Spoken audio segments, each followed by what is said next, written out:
अस्सलाम वालेकुम स्टूडेंट्स, आज हम क्लास 9 से सिंप्लीफाई द फॉलोइंग क्वेश्चन करेंगे 3.1 एक्सरसाइज। देखिए स्टूडेंट, ये हमारे पास सवाल अकॉर्डिंग टू बोर्ड इम्पॉर्टेंट तो नहीं है, लेकिन अगर हम इनकी सिंप्लीफिकेशंस को फॉलो कर लेते हैं तो वो हमारे लिए आसान हो जाता है और आगे की जो मंजिलें हैं, आगे के सवाल हैं वो इजी हो जाते हैं। एक्चुअल में आपको मैं एक बात बताऊं, मसला सारा ये है कि हम 9 क्लास में 10 क्लास में पहुंच जाते हैं, लेकिन हमें एलसीएम लेना फिर भी नहीं आता है। वजह ये है कि हमारी बेस स्ट्रॉन्ग नहीं है, बेस कमजोर है हमारी। ठीक है, अब देखिए स्टूडेंट्स ने सारे बैठे हैं माशाल्लाह। अगर मैं इनसे पूछूं कि आप में से सिंप्लीफाई से मैं रिलेटेड सवाल कहता हूं और आप जो है वो एलसीएम बताएं, तो आप कहेंगे कि सर अगर आप 2 और 3 का कहें तो हम एलसीएम ले सकते हैं, लेकिन जब इसके साथ काउंटिंग नंबर आ जाएंगे तो वो हमारे लिए बहुत प्रॉब्लम करेगा और हम नहीं दे सकेंगे। बहुत सिंपल लॉजिक है, आप एक बार ट्राई करें। देखिए फर्स्ट क्वेश्चन मैं आपको बता रहा हूँ, इसी में आप याद रख लें तो इंशाल्लाह बाकी तमाम सवाल आपके लिए इजी हो जाएंगे। ये दोनों वैल्यू साइन चेंज है, सिर्फ और सिर्फ एक जगह माइनस और एक जगह प्लस है। तो हम जब इसका एलसीएम लेंगे डिनोमिनेटर का, तो हम ऐसे ही ब्रैकेट मल्टीप्लाई बना देंगे। मीन्स कि ये आपके इसमें मल्टीप्लाई हो जाए, हमें मल्टीप्लाई नहीं करना है, हमें सिर्फ ब्रैकेट बना के लिखना है। अब जब मल्टीप्लिकेशन की जब सिचुएशन आएगी तो देखिए मैं जिस तरह से एरो बना रहा हूँ, ये दोनों वैल्यू यहाँ इनसे मल्टीप्लाई और ये दोनों वैल्यू यहाँ इन दोनों से मल्टीप्लाई हो जाएगी। अब यही आप फॉलो अप करके जाएंगे तो आपको इंशाल्लाह इजी रहेगा। पहले आप लिख दें 2x + 2 को मल्टीप्लाई करवाना है 4x - 1 के साथ, हम कर्ली ब्रैकेट लगा देते हैं। फिर यही 2x - 2 को मल्टीप्लाई करवाना है हमें 4x + 1 के साथ।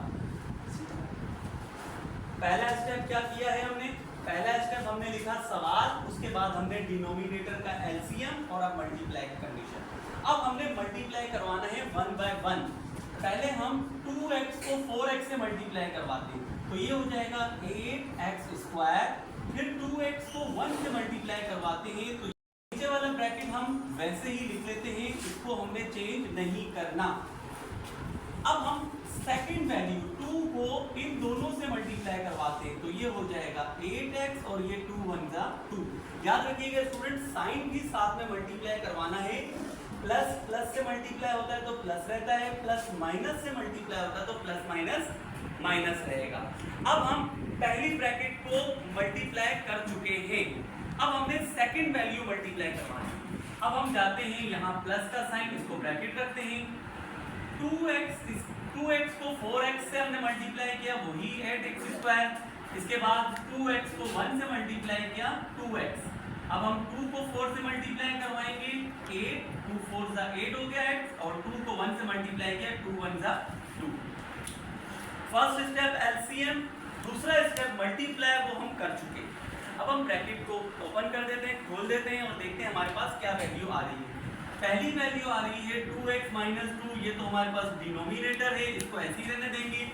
8x² - 2x + 8x - 2, इसके बाद प्लस का 8x², फिर है प्लस का 2x माइनस का 8x और माइनस का 2। अब देखें एक एक सिचुएशन हम सॉल्व करते हैं। ये 2x माइनस का, ये 2x प्लस का, ये 8x माइनस का, ये प्लस का और एक माइनस का। अब देखें ये 8x² है, ये भी 8x² है, दोनों को जमा करें तो ये 16 हो जाएगा। माइनस का 2 जमा होकर माइनस का 4 हो जाएगा। इसके बाद नीचे वाली सिचुएशन वैसे ही आ गई जैसे लिखी हुई थी, हमने इसमें कोई रद्दोबदल नहीं किया।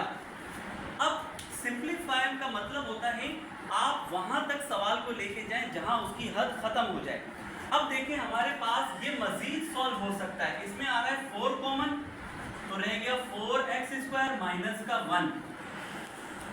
अब यहाँ 2 और 2 कॉमन है, तो ये 2 कॉमन आ गया, x - 1, ये 2 कॉमन, x + 1। अब देखिए ये आखिर में 2 और 2 मल्टीप्लाई हो गए, यहाँ हम लिखते हैं 4x² - 1 अपॉन 2 को 2 से मल्टीप्लाई किया तो ये 4 आ गया। एक ब्रैकेट है x - 1, दूसरा है x + 1। देखिए 4 से क्रॉस हो गया, कट गया। अब हमारे पास रह गया 4x² - 1, ये दोनों एक फार्मूले में तब्दील हो रहे हैं, a minus B A plus B, ये होता है A square minus B square. यहाँ मजीद आगे इसका सोल्यूशन नहीं है, इसलिए हम कह सकते हैं दैट इज आंसर।